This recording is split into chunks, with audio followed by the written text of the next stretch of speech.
Hi friends, இன்றைக்கி நம்ம எள்ளு லட்டு எப்படி பண்ணுறதுன்னு பார்க்கலாம். இதில் 1 கப் எள்ளு எடுத்துருக்கேன். இதை வந்து சிம்லே வச்சு நல்லா கலர் சேஞ்ச் ஆகிற வரைக்கும் வறுத்துக்கலாம். இந்த எள்ளில் வந்து அயன் சத்தும் கால்சியம் சத்தும் நிறையவே இருக்குது. 1 கப் எள்ளுக்கு 1/2 கப் வந்து வேர்க்கடலை. இந்த வேர்க்கடலையை நல்லா வறுத்து எடுத்துக்கலாம்.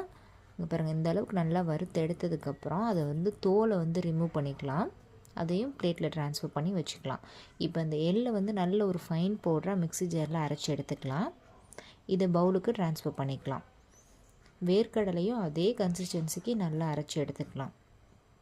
இந்த அளவுக்கு அரைச்சி எடுத்ததுக்கப்புறம் இந்த எள்ளு பவுடரோட இந்த வேர்க்கடலை பவுடரை வந்து ஆட் பண்ணிக்கலாம். வெல்லம் 1-2 இடித்து அதை வந்து நான் மிக்ஸி ஜாரில் இந்த அளவுக்கு நல்லா பொடிசாக ஓட்டி எடுத்திருக்கேன். அந்த வெல்லத்தையும் இதோட ஆட் பண்ணிக்கலாம். இது எல்லாத்தையும் நல்லா மிக்ஸ் பண்ணிட்டா எள்ளு உருண்டை ரெடி. இது ரொம்பவே நல்லது. ஒரு சொட்டு எண்ணெய் இல்லை, சுகர் இல்லை, நெய் இல்லை. இந்த வீடியோ பிடிச்சிருந்தால் லைக் பண்ணிக்கோங்க, சப்ஸ்கிரைப் பண்ணி